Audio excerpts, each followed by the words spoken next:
வணக்கம். Welcome to கதை திரட்டு. இந்த வீடியோல நம்ம என்ன கதை கேட்க போறோம்னா, செம்மீன் கதையின் 7வது பகுதி. நம்ம சேனலை இதுவரைக்கும் சப்ஸ்கிரைப் பண்ணாதவங்க சப்ஸ்கிரைப் பண்ணுங்க. பக்கத்தில் இருக்கிற பெல் ஐகானை கிளிக் பண்ணி ஆல்ங்கிற ஆப்ஷனை பிரஸ் பண்ணுங்க. சோ தட் நான் போடுற கதைகளை உடனுக்குடனே நீங்க கேட்கலாம். வாங்க கதைக்குள்ள போகலாம். கல்யாணத்தை மிகவும் சிறப்பாக நடத்தி வைக்க வேண்டும் என்ற ஆசை சக்கிக்கு நல்லபடியாக நடந்தேறும் என்றுதான் அண்டை அயலார்களும் எதிர்பார்த்தனர். செம்பன் கொஞ்சம் கையில் பணம் இருக்கிறது. கருத்தம்மா அவனுடைய மூத்த பெண். எனவே திருமண வைபவம் சிறப்பாக நடைபெறாமல் இருப்பதற்கு காரணம் எதுவும் இல்லை. ஆனால் செம்பன் குஞ்சு அதற்கு தயாராக இல்லை. கருத்தம்மாவுக்கு நகை போட்டதில் கொஞ்சம் பணம் ஏற்கனவே கரைந்து விட்டிருந்தது. கல்யாணத்தை ரொம்பவும் எடுப்பாக நடத்த கைவசம் போதிய பணம் இல்லை என்று சொல்லிக் கொண்டிருந்தான். ஆனால் எப்படியும் கொஞ்சம் பணம் செலவாகாமல் இருக்குமா? இது பற்றி பேசிக் கொண்ட போது செம்பன் குஞ்சுவுக்கும் சக்கிக்கும் சண்டை மூண்டது. கருத்தம்மா மத்தியஸ்தம் செய்து வைத்தாள். இந்த நிகழ்ச்சி அவளுக்கு மனவேதனையை கொடுத்தது. அவள் காரணமாக சண்டை அடிக்கடி மூண்ட வண்ணம் இருக்கிறது. எப்படியும் கல்யாணம் நடந்துவிட்டால் போதும் என்றாகிவிட்டது. அவள் காரணமாக என்னென்ன தொல்லைகள் எல்லாம் ஏற்படுகின்றன. அவளால் தாய் தந்தையருக்கும் சுற்றத்தினருக்கும் எத்தனை சிரமம் வேதனை. இன்னும் யார் யாருக்கெல்லாம் அவள் தொல்லை தந்து கொண்டிருக்க போகிறாளோ? துரை அரையனை அழைத்து கொண்டு வர வேண்டும். அவர் வந்த பின்தான் சம்பிரதாய சடங்குகள் ஆரம்பமாகும். வெற்றிலை புகையிலை பணம் எல்லாம் காணிக்கை வைத்து அவரை அழைத்தால் செம்பன் குஞ்சு. அவருடைய சம்மதமும் கிடைத்து விட்டது. அரையன் மிகவும் சந்தோஷப்பட்டார். பொழுதோடு கல்யாணத்துக்கு வந்து சேருவதாக சொன்னார் அவர். கல்யாண நாள் விசேஷ ஏற்பாடுகள் எதுவும் இல்லை. இருந்தாலும் செலவு செம்பன் குஞ்சுவின் திட்டத்தை தாண்டி சென்று விட்டது. முன்னதாகவே வந்துவிட்டார் துரை அரையன். திருக்குன்ற புழையில் இருந்து 10-15 பேர் வந்திருந்தனர். அவர்களில் ஒரு பெண் கூட இல்லை. அழைத்து வருவதற்கு ஒருத்தி கூட கிடைக்கவில்லையா பழனிக்கு? சொந்தத்தில் ஒரு பெண் கூட இல்லையா? பெண்களின் வம்பு பேச்சில் இந்த விஷயம் அடிபட்டது. பழனிக்கு சொந்தக்காரர்கள் என்று யாருமே கிடையாது என்பது எல்லோரும் அறிந்த சங்கதிதான். 10-15 ஆண் பிள்ளைகள் தடதடவென்று ஏறி வந்த போது சம்பந்தியாக ஒரு பெண் பிள்ளை கூட வரவில்லை என்பது ஒரு பெரிய குறையாகப்பட்டது அவர்களுக்கு. சக்கிக்கும் இது குறையாகத்தான் பட்டது. மனதில் இருப்பதை அடக்க முடியாமல் நல்ல பெண் வாய்விட்டு சொன்னாள், அக்கம் பக்கத்திலிருந்து ஒரு பொம்பளைய கூட இழுத்துக்கிட்டு வந்திருக்கப்படாதா? காளி குஞ்சுவும் அதை ஆமோதித்தாள். குஞ்சு பெண் கேட்டாள், இத்தனை ஆம்பளைகளோட ஒத்தைக்கு ஒருத்தியா ஒரு பொம்பளைய யாரு அனுப்பி வைப்பாங்கன்னு கேக்குற? லட்சுமி கேட்டாள், அவங்கதான் என்ன செய்வாங்க? நல்ல பெண் சொன்னாள், இது எந்த ஊரு வழக்கம்னு கேக்குற? பொண்ணை கூட்டிக்கிட்டு போனும்னா பொம்பளைகள் வரணும், அதுதான் வழக்கம். இவ்வாறு பெண்கள் பேசிக்கொண்டதில் அறையும் குறையுமாய் சில வார்த்தைகள் சக்கி காதிலும் விழுந்தன. சக்கிக்கும் அவர்கள் பேச்சு நியாயமாகத்தான் பட்டது. ரொக்க பணத்தை கட்டி வைக்க வேண்டிய சடங்கு ஆரம்பமாயிற்று.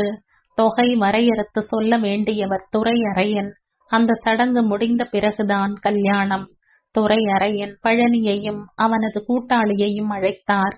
அவர் என்ன சொல்ல போகிறாரோ என்று எல்லோரும் காதை கூர்மையாக்கிக் கொண்டு நின்றனர். அரையன் சொன்னார், ஓர் 75 ரூபாய் கட்டி வை. மாப்பிள்ளை வீட்டார்களுக்கு தூக்கி வாரி போட்டது. இவ்வளவு பெரிய தொகைக்கு ஆணை பிறக்கும் என்று அவர்கள் சற்றும் எதிர்பார்க்கவில்லை. அந்த தொகை அதிகம் என்றுதான் எல்லோருக்கும் பட்டது. ஒரு வலைக்காரன் கல்யாணத்திற்குத்தான் இத்தனை பெரிய தொகை கட்ட சொல்வது வழக்கம். யாரும் பேசாமலே பொழுது நகர்ந்து கொண்டிருந்தது. மாப்பிள்ளை வீட்டார்களில் ஒரு முக்கியஸ்தர் வினயமாகவும் அதே சமயம் ஆண்மையுடனும் பேச ஆரம்பித்தார். நீங்க வித்தியாசமா எடுத்துக்கிடப்படாது. நாங்களும் துரை அரையன் இருக்கிற ஒரு துறையில இருந்துதான் வந்திருக்கோம். இவ்வளவு பணம் கட்டி வைக்கணும்னு சொன்னீங்க, அதுக்கு விரோதமா பேசல. ஆனா துரை அரையன் சொன்னார், சொல்லு சொல்லு, என்ன விஷயம், அத சொல்லு. அச்சுதன், அதுதான் அவன் பெயர் சொன்னான். பணம் இவ்வளவு கட்டணும்னு சொல்றதுக்கு துரையறையனுக்கு அதிகாரம் உண்டு. ஆனா மாப்பிள்ளை பையன்கிட்டயும் ஒரு வார்த்தை கேட்டிருக்கணும்னு எனக்கு படுது. துரையறையின் நடவடிக்கையில் ஒரு தவறு நேர்ந்து விட்டது. அதை அவன் எடுத்து காட்டியது அவருக்கு ரசிக்கவில்லை. அவர் கேட்டார், இந்த விஷயத்துல இம்புட்டு தூரம் கேட்க என்ன இருக்குன்னு கேக்குறேன். அச்சுதனும் விட்டு கொடுக்க தயாராக இல்லை. அவனுடைய துறையிலும் பேரும் புகழும் கொண்ட அரையன் ஒருவர் இருக்கத்தான் செய்கிறார். அச்சுதன் சொன்னான், அது கேட்டு தெரிஞ்சுக்கிட வேண்டிய விஷயம்தான். என்ன இருக்குதாம் கேட்டு தெரிஞ்சுக்கிட? கண்டிப்பான குரலில் அச்சுதன் சொன்னான், இந்த கல்யாணத்தை நடக்காம அடிக்கணும்னு உங்க எண்ணம் போல் இருக்கு. அச்சுதன் மிதம் மிஞ்சி பேசிவிட்டான். அரையன் அவனிடம் சுள் என்று விழுந்தார். அவர் மீது பெரும் பழி ஒன்றை சுமத்தி விட்டான் அவன். அச்சுதன் தான் ஏற்கனவே சொன்னதை மேலும் விளக்கி பேசினான். மாப்பிள்ளை பையனிடம் எவ்வளவு பணம் இருக்கிறது என்பதை தெரிந்து கொள்ளாமலே கட்ட வேண்டிய தொகையை வரையறுத்து சொல்லிவிட்டால் போதிய பணம் கைவசம் இல்லாத பட்சத்தில் கல்யாணம் தடைப்பட்டு நின்று விடாதா? இதை எண்ணித்தான் அத்தனையும் பேசினான் அச்சுதன். துரையறையன் கேட்டார், இந்த தொகையை கூட கட்ட முடியாத போக்கத்து போன பிச்சைக்காரங்களா நீங்க? அவர்களுடைய துறை அரையன் அல்ல. ஆனாலும் இன்னொரு துறைக்கு அரையனாக இருப்பவர் அவர். பிச்சைக்காரன் என்ற ஏச்சை கூட பொறுத்து கொள்ளலாம். இன்னும் ஒருபடி மேலே சென்று வயதாலும் பொறுத்து கொள்ள வேண்டியதுதான். ஆனால் அதோடு அடங்கி ஒடுங்கி விடாமல் அச்சுதன் மேலும் சில விஷயங்களை சொல்ல முனைந்தான். துரை அரையனோ இப்போது செம்பன் குஞ்சுவை பார்த்து கேட்டான், செம்பன் குஞ்சு, 75 ரூபாய் பணம் கூட கட்டுறதுக்கு வக்கில்லாதவங்களுக்கா நீ பொண்ணை தூக்கி கொடுக்க போற? பெண்கள் கூட்டம் இந்த கேள்வியை வெகுவாக ரசித்தது. சொல்ல போனால் ஒவ்வொருவருடைய மனதிலுமே எழுந்த கேள்விதான் அது. வீடு வாசலோ சொந்தக்காரர்களோ இல்லாத ஒருவனுக்கு பெண்ணை கொடுப்பது பற்றி துறையை சேர்ந்த எல்லா பெண்களுக்கும் வருத்தம்தான். அவர்கள் எல்லோரும் செம்பன் குஞ்சுவைத்தான் குறை சொன்னார்கள். இப்போது அரையன் செம்பன் குஞ்சுவின் முகத்தை பார்த்தே அதை கேட்டதும் அவர்களுக்கு மிகுந்த திருப்தி ஏற்பட்டது. இதுவரை யாரும் அப்படி கேட்கவில்லை. செம்பன் குஞ்சு மௌனமாக நின்று கொண்டிருந்தான். அச்சுதன் தான் பேசினான். பெரியவரே, நீங்க சொன்னது ரொம்ப சரி. நாங்க போக்கத்து போனவங்க தான். நாங்க யாருமே பழனிக்கு சொந்தக்காரங்க இல்ல. ஒரு துறையை சேர்ந்தவங்க, அவ்வளவுதான். அதுதான் கட்டி வைக்கிற பணத்தை பத்தி முதல்ல ஒரு வார்த்தை கேட்டிருக்கலாம்னு சொன்னோம். அச்சுதன் பழனியின் வரலாற்றை விளக்கி கூறலானான்.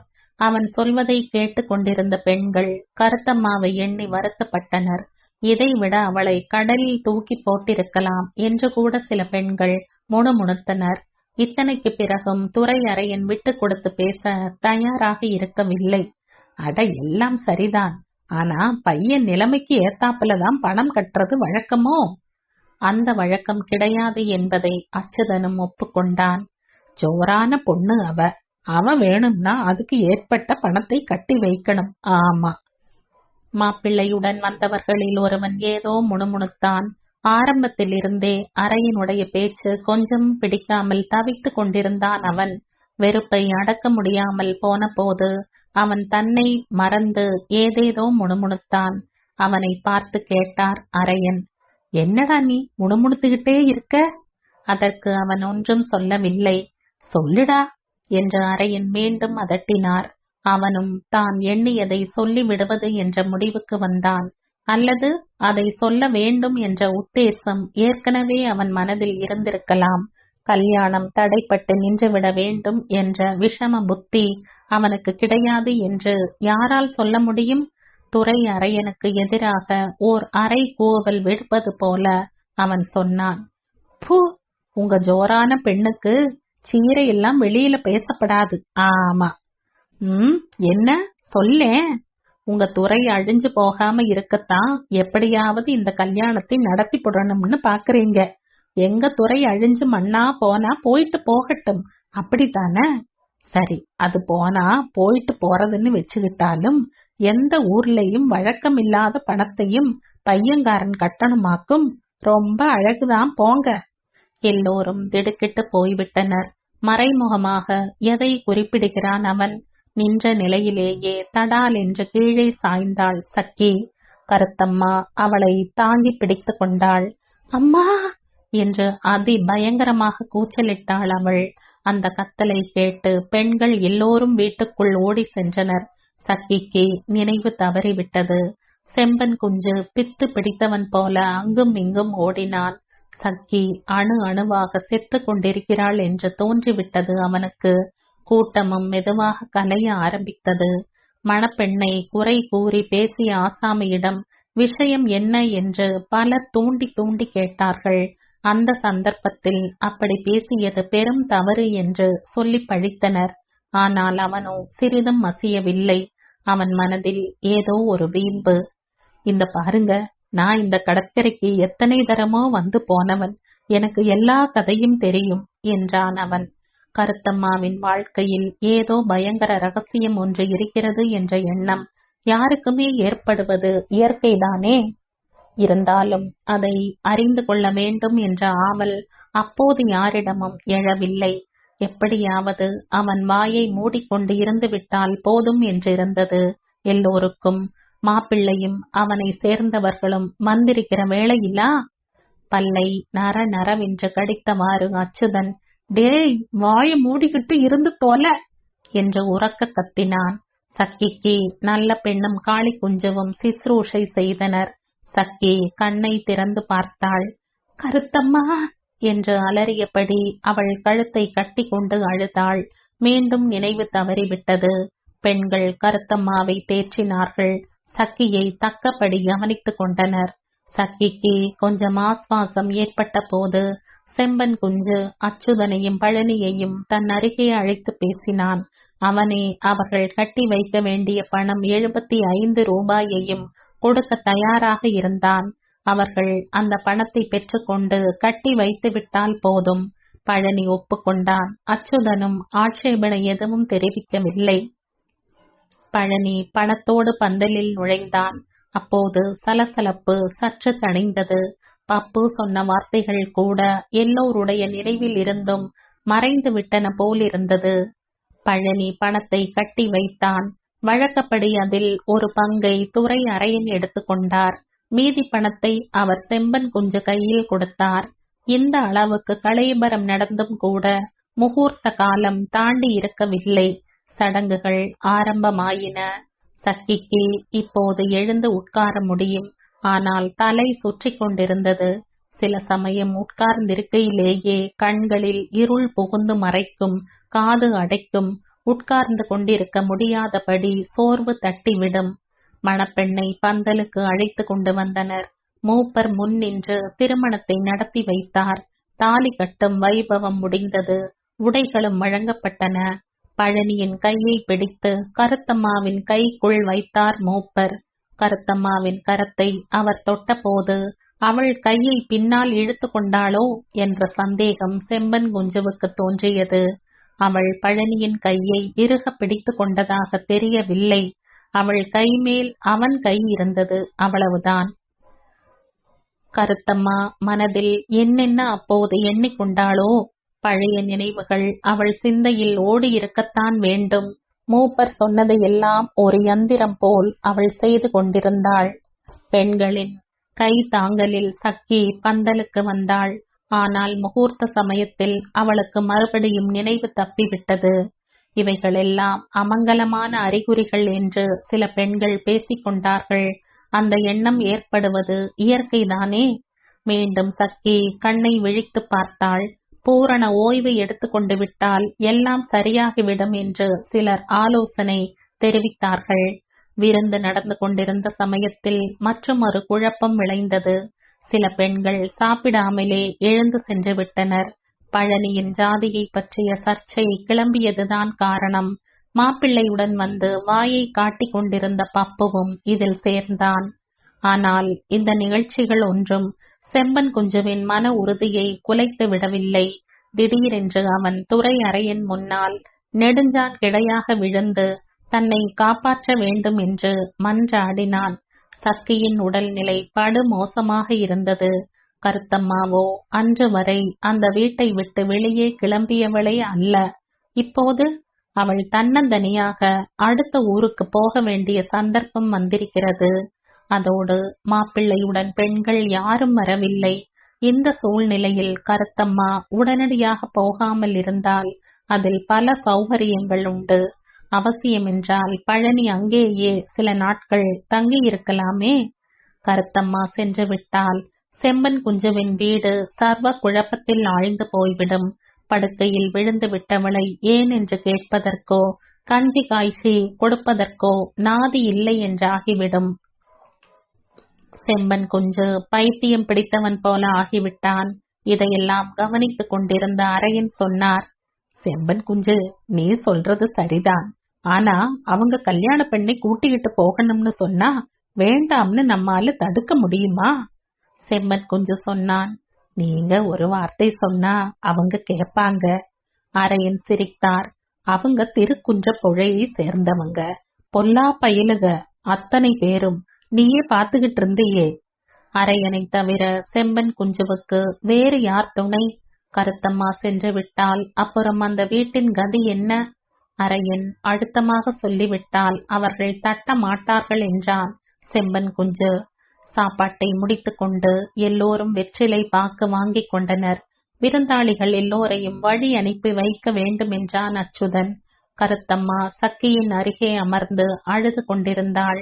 தான் அவசர வேலைகளில் ஈடுபட்டிருப்பது போல் செம்பன் குஞ்சு பாவனை காட்டிக் கொண்டிருந்தான். அவசியம் இல்லாமலே அங்கும் இங்கும் ஓடிக்கொண்டிருந்தான். தங்களுக்கு விடை தந்து அனுப்பி வைக்க வேண்டும் என்பதை அச்சுதன் மீண்டும் நினைவுறுத்தினான். மூன்றாவது முறையும் அவன் சொன்னபோது செம்பன் குஞ்சுவால் நழுவி செல்ல முடியவில்லை. அப்போது அரையன் அச்சுதனை பார்த்து கேட்டார், இந்த பாரு, இன்னைக்கே பெண்ணை கூட்டிக்கிட்டு போயிடணும்னு நினைக்கிறீங்களா? இப்படி ஒரு கேள்வி எழும் என்று யாருமே எதிர்பார்க்கவில்லை. சட்டென்று என்ன பதில் சொல்வது என்பதும் அச்சுதனுக்கு தெரியவில்லை. அரையன் அவன் வாயை பார்த்து கொண்டிருந்தார். அச்சுதன் கேட்டான், நீங்க என்ன இப்படி கேக்குறீங்க? என்னடா கேக்குற? கல்யாணம் முடிஞ்ச பிறகு பெண்ணை விட்டுப்புட்டு போறது உண்டா? கல்யாணமான பெண்ணை அவள் வீட்டோடு விட்டுவிட்டு செல்வது உசிதம் அல்ல என்பது அரையனுக்கு தெரியும். அப்படி செய்ய வேண்டும் என்று ஆணை ஒன்றும் பிறப்பித்து விட முடியாது. செம்பன் குஞ்சுவின் குடும்ப நிலையை அரையன் விளக்கமாக எடுத்து சொன்னார். அவர்களுக்கும் அது தெரியும். அரையன் கேட்டார், அவ தாயார் எழுந்து உட்கார்ந்த பிறகு கூட்டிக்கிட்டு போனா போதாதா? ஆனால் மாப்பிள்ளை பையன்தான் இதை தீர்மானிக்க வேண்டும். அச்சுதன் அந்த பதிலை சொல்லி தப்பித்துக் கொண்டான். தன்னுடைய பேச்சுக்கு வலு ஏற வேண்டும் என்ற எண்ணத்தில் அரையன் சொன்னார், பொண்ண கையோடு கூட்டிக்கிட்டு தான் போகணும்னு பிடிவாதம் பிடிக்கிறதுக்கு ஒன்னும் யோக்தி கிடையாது உங்களுக்கு. அச்சுதன் கேட்டான், அதென்ன ஒரே அடியா அப்படி சொல்லிவிட்டீங்க? இல்ல, பொண்ண கூட்டிக்கிட்டு போகணும்னா நீங்களும் ஒரு பொம்பளை அழிச்சுக்கிட்டு வந்திருக்கணும், அதுதான் வழக்கம். அச்சுதன் சமுக்கால் அடித்தது போல திருப்பி கேட்டான், அப்படி கூட்டிக்கிட்டு வர்றதுக்கு ஒரு பொம்பளை கூட இல்லாதவனுக்கு எதுக்கு பொண்ண தூக்கி கொடுத்தீங்களாம்? ரொம்பவும் கோபப்பட்டது போல் துரை அரையன் பாவனை காட்டினார். நீ என்ன எங்கிட்ட விவாதத்துக்கா வந்திருக்க? அச்சுதன் வாயை மூடிக்கொண்டு விட்டான். இனிமேல் இது பற்றி முடிவாக ஒரு வார்த்தை சொல்ல வேண்டியவன் பழனிதான். அவனே பேசிக் கொள்ளட்டும் என்று அச்சுதனும் சும்மா இருந்தான். தான் சொல்வதை பழனி ஏற்றுக்கொள்வான் என்று அரையன் எண்ணினார். பொழுது நகர்ந்து கொண்டிருந்தது. ஒருவராவது வாயை திறக்கவில்லை. அச்சுதன் நேரமாகிறது என்று அவசரப்படுத்தினான். பழனி அங்கேயே சில நாட்கள் தங்குவதுதான் நல்லது என்றார் துரை அரையன். அதற்கு யாருமே பதில் சொல்லவில்லை. பதில் சொல்ல வேண்டியவன் பழனிதான். அச்சுதன் பழனியிடம் சொன்னான், தம்பி, என்ன சொல்லுற சொல்லு, எங்களுக்கு போக நேரமாச்சு. பழனி தயங்கினான். என்ன சொல்வது என்று அவனுக்கு தெரியவில்லை. அங்கு நடந்த சம்பாஷணையை முதலிலிருந்து அவன் கவனித்துக் கொண்டுதான் இருந்தான். ஆனால் அவனால் எவ்வித முடிவுக்கும் வர முடியவில்லை. ஒரு கால் சுயமாக அவனால் ஒரு முடிவுக்கும் வர முடியாதோ என்னவோ. இருந்தாலும் அதை ஒரு பெரிய பிரச்சனையாக அவன் எண்ணவில்லை. இதன் காரணமாக அவன் மனதில் சஞ்சலம் ஏற்பட்டு விடவில்லை. அச்சுதன் மிகுந்த வெறுப்போடு சொன்னான், ஏதாவது ஒண்ணு வாயை திறந்து சொல்லி தொலை, ஏன் பொழுத பாழாக்கிக்கிட்டு நிக்கிற? இவ்வாறு கத்திவிட்டு அவனை மேலும் பலவிதமாக குறை கூறினான் அச்சுதன்.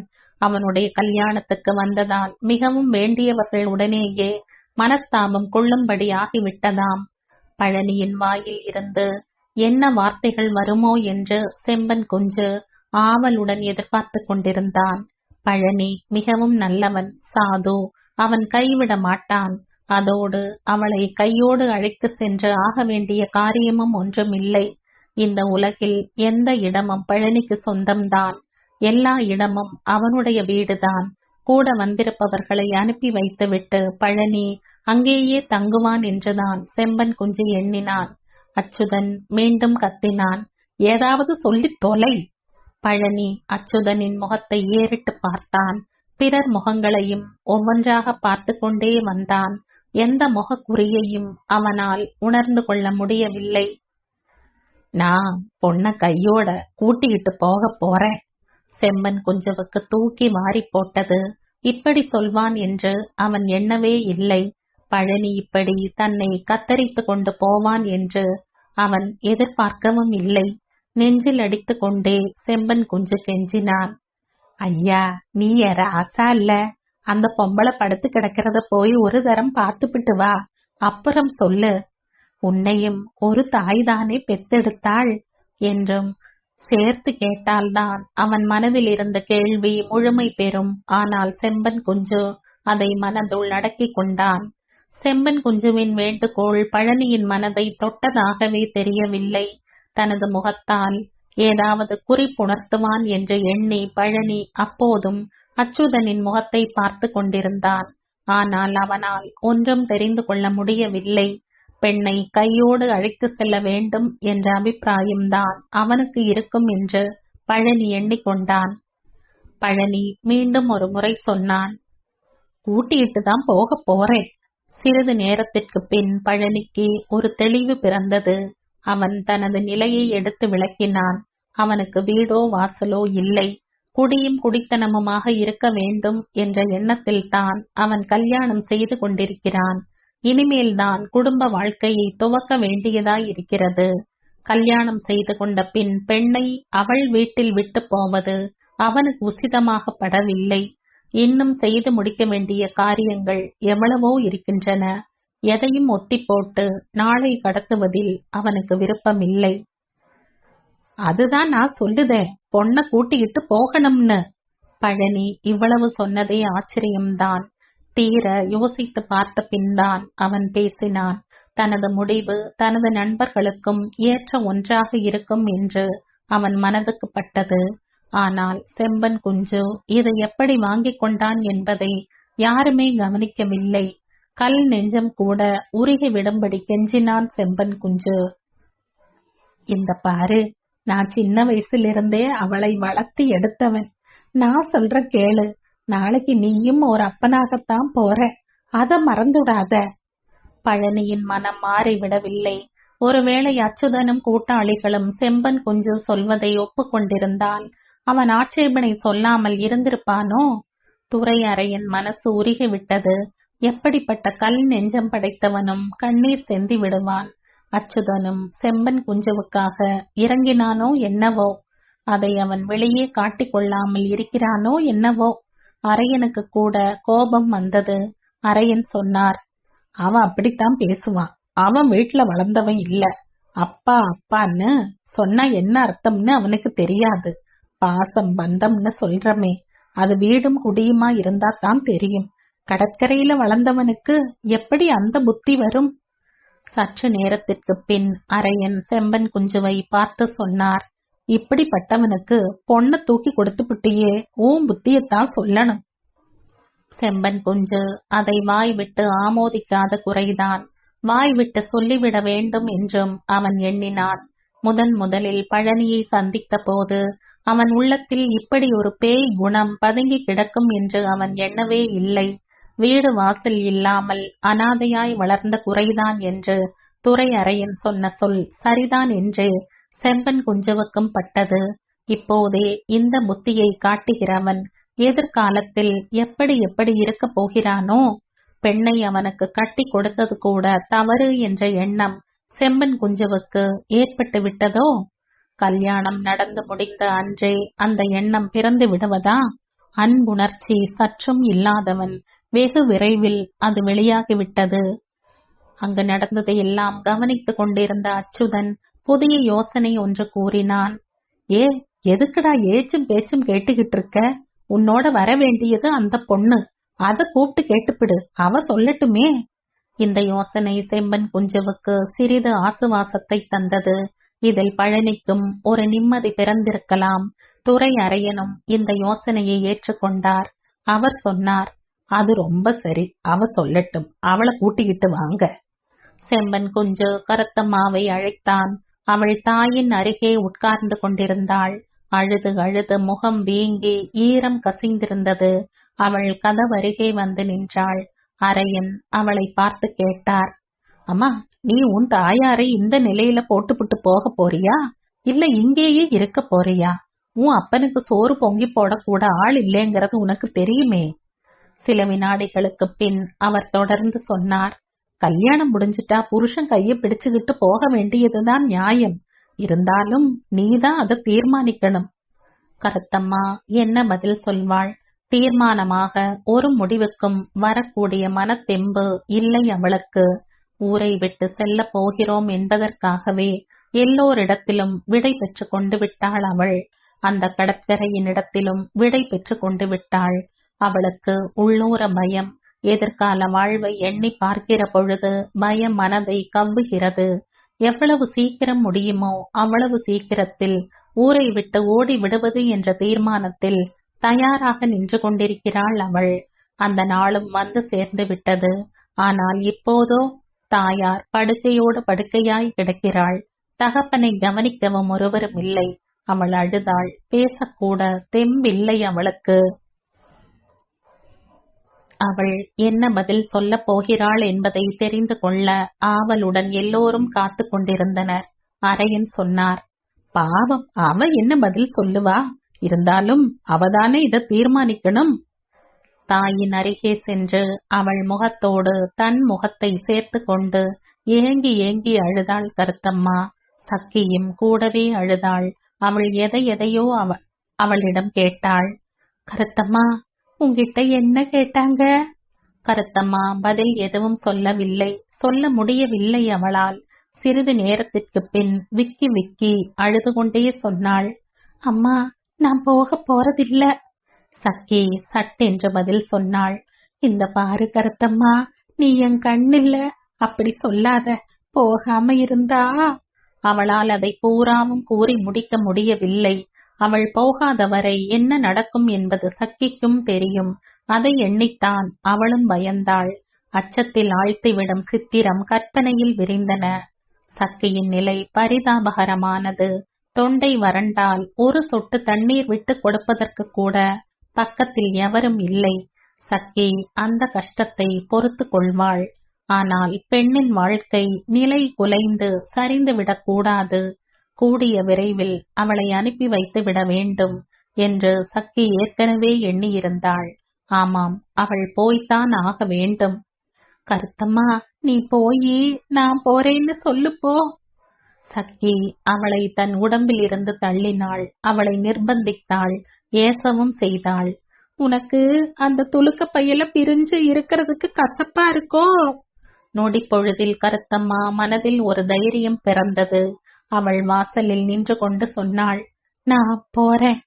மீண்டும் தாயும் மகளும் ஆற தழுவிக்கொண்டு ஒரே உடம்பாகிவிட்டனர். இருவரது இதயமும் இரத்த கண்ணீர் சிந்திக் கொண்டிருந்தன. கருத்தம்மா செம்பன் குஞ்சுவின் காலில் விழுந்து பாதங்களை இறுக பற்றி கொண்டாள். அவன் தன் கால்களை பலவந்தமாக உருவிக்கொண்டு மறுபக்கம் திரும்பி நின்று கொண்டான். சிறிது நேரம் அப்படியே கிடந்துவிட்டு அவள் எழுந்தாள். தாய் அவளை ஆசிர்வதித்து விடை கொடுத்து விட்டாள். எல்லாவற்றையும் மனதில் எண்ணி பார்த்து நல்லபடியாக நடந்து கொள்ள வேண்டும் என்று உபதேசித்து வழி அனுப்பி வைத்திருக்கிறாள். பழனி விடை பெற்று கொண்ட போது செம்பன் குஞ்சு பேசவே இல்லை. சந்தோஷத்தில் ஆட்டம் போட்டு கொண்டிருந்தானே, அந்த செம்பன் குஞ்சு அல்ல அவன். அவன் அப்போது அழவும் இல்லை. அவன் ஆளே உருமாறி போய் விட்டான் என்று தோன்றியது. அவன் முகம் வீங்கி சிவந்து கிடந்தது. ரௌத்ர மூர்த்தியாய் மாறிவிட்டிருந்தான் அவன். 10-15 ஆண் பிள்ளைகள் முன்னால் செல்ல, பின்னால் அவள் நடந்து சென்று கொண்டிருந்தாள். மகள் செல்கிற காட்சியை காண வெகு பிரயாசையுடன் கையை ஊன்றி தலையை தூக்கி பார்த்தாள் சக்கி. திடீரென்று அவள் தலை கீழே சரிந்தது. கண்ணீர் சொரிந்த வண்ணம் நல்ல பெண் தலையை தாங்கி பிடித்து கொண்டாள்.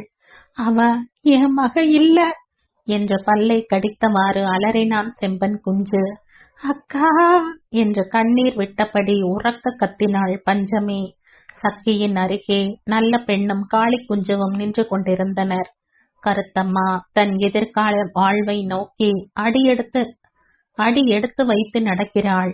அவளுடைய எதிர்காலம் எப்படி இருக்கிறதோ, ஒருவேளை அவமானத்திலிருந்து, பயங்கரமான ஒரு பொறியில் இருந்து அவள் தப்பி செல்கிறாளோ?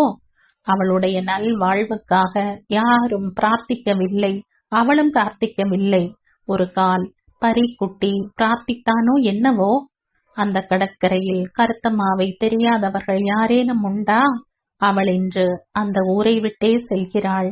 ஆனால் அந்த கடற்கரையில் இனிமேலும் அந்த கீதம் கேட்குமா? கேட்கலாம். ஆனால் அதை யார் கூர்ந்து கேட்கப் போகிறார்கள்? அதற்குத்தான் ஆள் இல்லை. அந்த ஊரில் கடல் ஏதோ விசேஷ தன்மை கொண்டு காட்சி தருவதாக கருத்தம்மாவுக்கு பட்டது. தண்ணீர் கூட ஏதோ வித்தியாசமாகவே இருந்தது. அமைதியாக அடங்கி கிடக்காமல் ஓயாமல் தத்தளித்து கொண்டிருந்தது அந்த கடல். நீரோட்டமோ சுழியோ எந்த நிமிஷத்திலும் தோன்றிவிடக்கூடும் என்ற எண்ணம் ஏற்பட்டது. ஆனால் அதையெல்லாம் கபட எண்ணம் கொண்ட அந்த கடல் யாருக்கும் தெரியாமல் தன்னுள் மறைத்து வைத்துக் கொண்டிருப்பது போலவும் தோன்றியது. கரையோர மண்ணுக்கும் மற்றொரு நிறம். பலர் வந்து புது பெண்ணை பார்த்துவிட்டு சென்றார்கள். அவர்களிடம் என்ன பேச வேண்டும் என்பதோ, எப்படி பழக வேண்டும் என்பதோ கருத்தம்மாவுக்கு தெரியவில்லை. வந்தவர்கள் எல்லோருமே அவளை மிகவும் கூர்மையாக கவனித்தனர். வெட்கம் மேலிட்டு கூசி குறுகி போனாள் கருத்தம்மா. ஆனாலும் எல்லோருடைய மனதிலும் தன்னை பற்றி ஒரு நல்லெண்ணம் தோன்றும்படி நடந்து கொள்ள வேண்டும் என்பது அவளுக்கு தெரியும். ஆனால் அதை வெற்றிகரமாக செய்து முடிப்பது எப்படி? அதிகாலையில் பழனி கடலுக்கு சென்றான். அன்று கடலில் ஏராளமாக மத்தி மீன் வந்திருந்தது. கருத்தம்மா இப்போது ஒரு குடும்பத்துக்கு நாயகியாகிவிட்டாள். அவளுக்கு வீட்டு வேலை குவிந்து கிடந்தது. அந்த வீட்டில் மொத்தம் ஒரு பானையும் சட்டியும் அகப்பையும் தாம் இருந்தன. குடித்தனம் என்ற அந்தஸ்தை எட்ட இன்னும் எத்தனை சாமான்களோ வாங்கியாக வேண்டும்.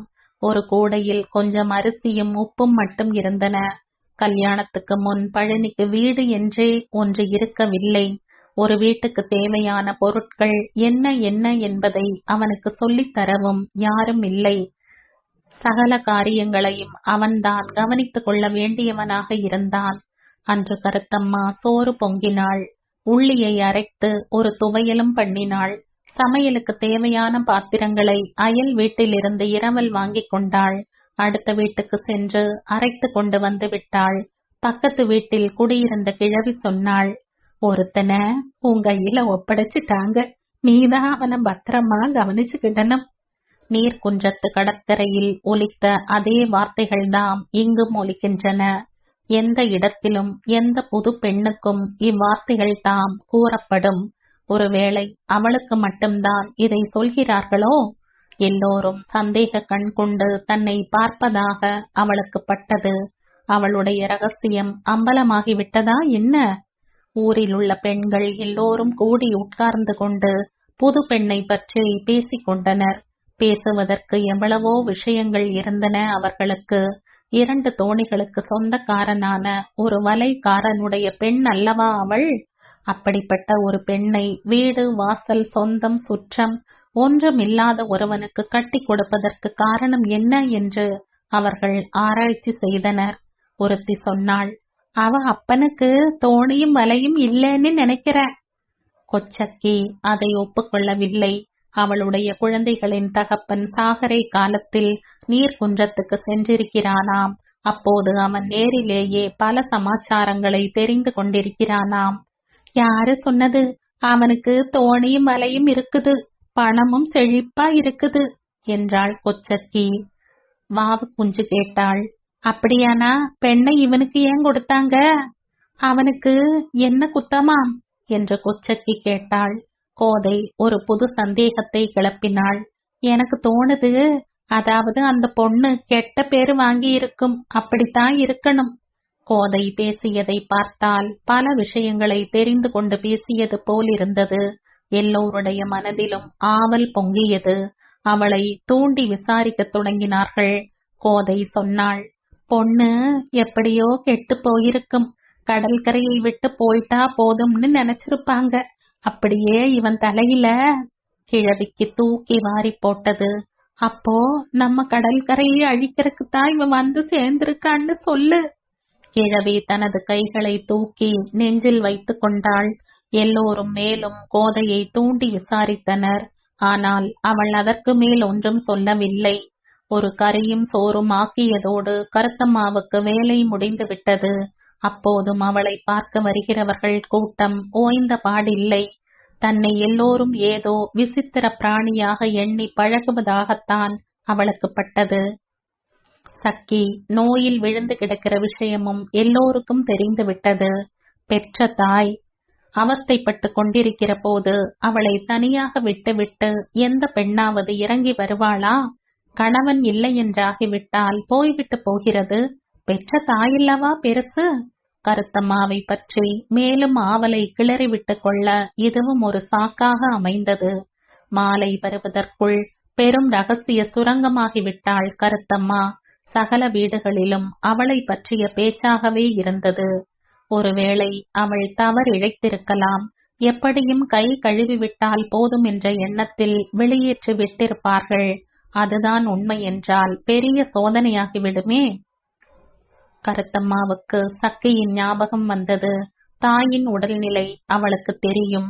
அந்த நிலையில் அவளை விட்டு வந்தது சரிதானா?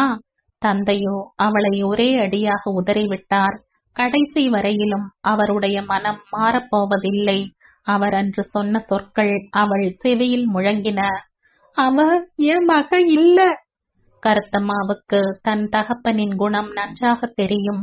இனிமேல் அவன் அவளை ஏற்றுக்கொள்ளாமலே இருந்து விட்டால் கூட ஆச்சரியப்படுவதற்கில்லை.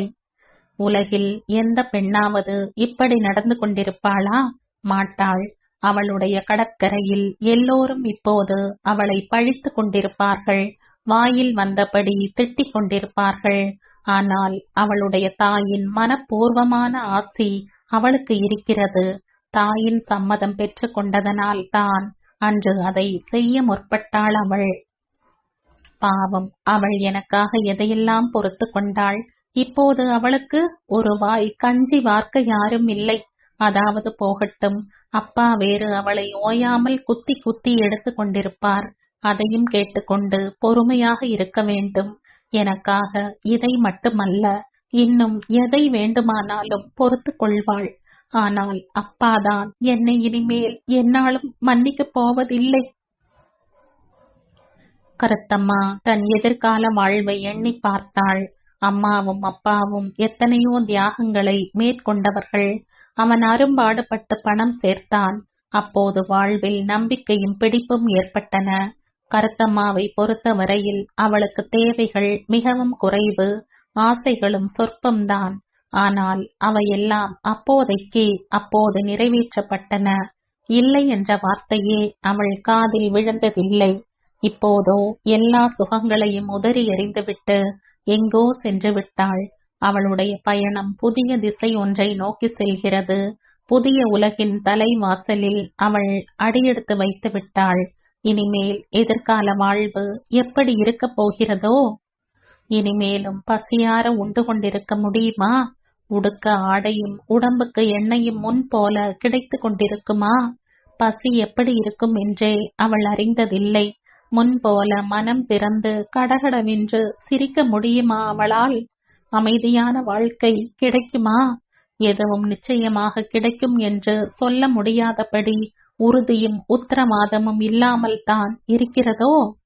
அவள் அதுவரையில் எல்லோருடைய அன்புக்கும் ஆதரவுக்கும் பாத்திரமாக இருந்திருக்கிறாள். எந்த புருஷனின் கரத்தை பற்றி கொண்டு அவள் தனது வீட்டை விட்டு வெளியேறினாளோ அவன் அவளிடம் அன்பு செலுத்துவானா? அவனை பற்றி அவளுக்கு ஒன்றுமே தெரியாது. சக்கி படுக்கையில் விழுந்து கிடக்கிறாள் என்பது தெரிந்திருந்தும் அன்று ஒரே பிடிவாதமாக பேசினானே, அவனுடைய குணம் எப்படி இருக்கும்? அன்று அவன் மட்டும் பெண்ணை இப்போது நான் அழைத்து செல்லவில்லை என்று ஒரு பேச்சு பேசியிருந்தால் சகல குழப்பங்களும் அதோடு அடங்கி போயிருக்குமே. 2 நாட்கள் தங்கி செல்ல அவன் சம்மதம் தெரிவித்திருந்தால் போதுமே. இப்படிப்பட்ட ஒருவனிடமிருந்து அன்பையும் ஆதரவையும் சம்பாதிப்பதுதான் எப்படி? அவனுடன் சுமூகமானதோர் உறவு நீடித்து நிற்க வேண்டுமென்றால் என்ன செய்ய வேண்டும்? அன்று நடந்து கொண்டது போல் ஈவிரக்கமோ தாட்சண்யமோ இல்லாமல் இனிமேலும் அவன் நடந்து கொள்ளக்கூடாது என்பதுண்டா? அவர்களுடைய அன்பு பிணைப்பில் அபஸ்வரம் எழாமல் பார்த்து கொள்வது எப்படி? அவனை தவிர அவளுக்கு வேறு துணை இல்லை, ஒருவரும் இல்லை. இருக்கிற ஒரே ஆண் துணை அவன் மட்டும்தான். வெற்றியே அவனுடைய விருப்பு வெறுப்புகளை பொறுத்துத்தான் இருக்கிறது. அவனுக்கு எது பிடிக்கும், எது பிடிக்காது, அவள் இன்னும் அதை தெரிந்து கொண்டு விடவில்லை. எதை வேண்டுமென்றாலும் கருத்தம்மா பொறுத்து கொள்வாள்.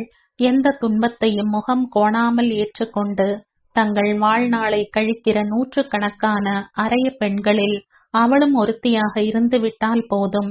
பயங்கரமான நிகழ்ச்சிகள் எதுவும் அவள் வாழ்வில் குறுக்கிடாமல் இருந்துவிட்டால் போதும். அவளுடைய வாழ்க்கையும் ஒரு சாதாரண அறைய பெண்ணுடைய வாழ்க்கையைப் போல் முடிவடைந்து விட்டால் போதும். ஆனால் அந்த அபிலாஷை ஈடேறுமா? கருத்தம்மாவுக்கும் இந்த பயம்தான். உன்னுடைய இந்த ஆசைகள் நிறைவேறப் போவதில்லை என்று அவளுடைய மனதுக்குள்ளிருந்து ஒரு குரல் முணுமுணுத்தது. இந்த கவலை இன்று நேற்று பிறந்ததல்ல, வெகு நாட்களுக்கு முன்னரே மூண்டுவிட்டது. பழனி அவளிடம் அன்பு வைக்க வேண்டும். அவளுடைய ஒரே ஆசை அதுதான். பழனி அன்பு செலுத்த தெரியாதவன் என்ற எண்ணம் அவள் மனதில் எப்படியோ புகுந்துவிட்டது. அப்படியானால் தன் வீட்டாரை துறந்து அவன் பின்னால் ஏன் வந்தாள்? ஒரு பயங்கரமான சோதனையில் அல்லவா அவள் இறங்கிவிட்டாள். நேர்மாறாக அவள் தன் வீட்டோடு இருந்திருந்தால் அது இதையும் விட பயங்கரமான சோதனையாக முடிந்துவிடும். நண்பகல் தாண்டி கொண்டிருந்த வேளையில் கடலுக்கு சென்றிருந்த பழனி திரும்பி வந்து சேர்ந்தான். அவள் அவனுக்கு சோறும் கறியும் சிரத்தையோடு பரிமாறினாள். முதலில் சோற்றை எடுத்து தட்டில் வைத்தாள். அவன் விரும்புகிற கறிதானா? சோற்றின் பக்குவம் அவனுக்கு திருப்தியாக அமைந்திருக்கிறதோ என்னவோ. அவளால் முதலில் ஒன்றும் நிதானிக்க முடியவில்லை. பழனி சாப்பிட ஆரம்பித்தான். அவன் முகத்தில் திருப்தி தெரிந்தது. கருத்தம்மாவுக்கு இதை கண்டதும் மனதில் ஓர் ஆஸ்வாசம் பிறந்தது. அடுக்களை நிலைப்படியை ஒட்டி அவள் நின்று கொண்டிருந்தாள். அவள் மனதில் பல எண்ணங்கள் ஓடலாயின. அங்கு நின்றவாறு அவள் ஒவ்வொன்றாக சொல்லிக்கொண்டே வந்தாள். அவளிடம் அவன் அன்பு காட்ட வேண்டும் என்பது அல்ல, அவள் அவனிடம் மிக்க அன்புடன் நடந்து கொள்வாள் என்பதும் அல்ல. அந்த பேச்சொன்றும் அவள் பேசவில்லை. அவள் சொன்னது வேறு. 1க்கு 2 கறி தயாரிக்க சட்டி இல்லாமல் போய்விட்டது. சோற்றில் கல் இருந்தாலும் இருக்கக்கூடும். அரிசியை அரிப்பதற்கு வசதியான பாத்திரம் எதுவும் இல்லை.